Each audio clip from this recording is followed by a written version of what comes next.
ಆಶ್ರಮದಲ್ಲಿ ಅಂತ ಹೇಳಿದಾಗ ನಾನು ಹತ್ತಿರ ಬಟ್ಟೆ ಅಂಗಡಿಯವ್ರ ಹತ್ರ ಮಾತಾಡ್ತೀನಿ ಹೇಳ್ತೀನಿ ಅಂದಾಗ ಮಾತಾಡಿದ್ರಂತೆ ಮೇಡಮ್ ಅವರು. ಅದಕ್ಕೆ ಸರ್ ಒಂದರಿಗೆ ಆಯ್ತು ಎಷ್ಟು ಜನ ಅಂದ್ರೆ ಹೇಳಿದ್ರಿ ನಾವು ಬಟ್ಟೆ ಕೊಡ್ತೀವಂತ. ಇವತ್ತು ದೀಪಾವಳಿ ಹಬ್ಬದ ಪ್ರಯುಕ್ತ ನಮ್ಮ ಆಶ್ರಮಕ್ಕೆ ಎಲ್ಲ ಹೊಸ ಬಟ್ಟೆಯನ್ನು ತಂದು ಕೊಟ್ಟಿರುತ್ತಾರೆ. ಅವರಿಗೆ ಮತ್ತು ಅವರ ಕುಟುಂಬದವರಿಗೆ ದೇವರ ಆಯುಷ್ಯ ಆರೋಗ್ಯ ಕೊಟ್ಟು ಕಾಪಾಡಲಿ.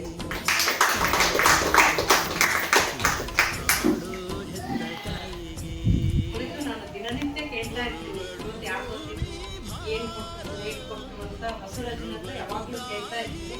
ಅವತ್ತೊಂದು ದಿವಸ ಹಿಂಗೆ ಬಂದಿದ್ರು, ಹಳೆ ಬಟ್ಟೆ ಕೊಟ್ಟರು. ತುಂಬ ಬೇಜಾರಾಯಿತು.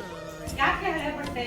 ಅವರು ಇಲ್ಲಿ ಬಂದಿದ್ದಾರೆ ಅಂದರೆ ಅವ್ರಿಗೆ ಹಳೆ ಬಟ್ಟೆ ಕೊಟ್ಟು ಅಥವಾ ನಾವು ಹೊಲ್ದಿರೋದನ್ನು ಮಿಕ್ಕಿರೋದನ್ನು ಕೊಡೋದು ದಾನ ಅನ್ಸೋದಿಲ್ಲ ಅದು, ಅಥವಾ ಅದು ಮನಸ್ಸಿಗೆ ಖುಷಿ ಕೊಡೋದಲ್ಲ. ಅದು ಕೊಟ್ಟಿನಿ ಅನ್ನುವ ತೃಪ್ತಿ ಅವ್ರಿಗೆ ಇರ್ಬೋದು, ಆದರೆ ಅದು ಸಲ್ಲದು.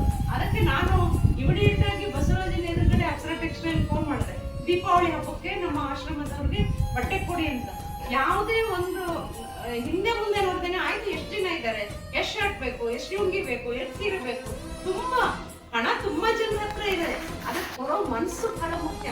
ಆ ಕೊಡೋ ಮನಸ್ಸನ್ನ ನಾನು ಇವರಲ್ಲಿ ಈಗಲ್ಲ ಸುಮಾರು 25 ವರ್ಷಗಳಿಂದ ನೋಡ್ತಾ ಇದ್ದೀನಿ.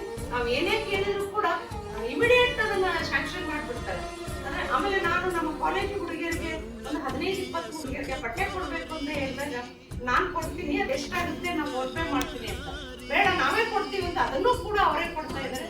ಇಂತಹ ಒಂದು ದೊಡ್ಡ ಮನಸ್ಸಿಗೆ ಆ ಕೊಡುವ ಮನಸ್ಸು ಹಾಗೆ ಬೆಳಿಲಿ, ಇನ್ನೂ ಎತ್ತರ ಮಟ್ಟದ ಯಶಸ್ಸನ್ನು ಅವರ ಪಾಲಿಗೆ ಆ ಭಗವಂತ ಕರುಣಿಸ್ಲಿ, ಯಶಸ್ಸು ಅವರ ಪಾಲಿಗಿರಲಿ.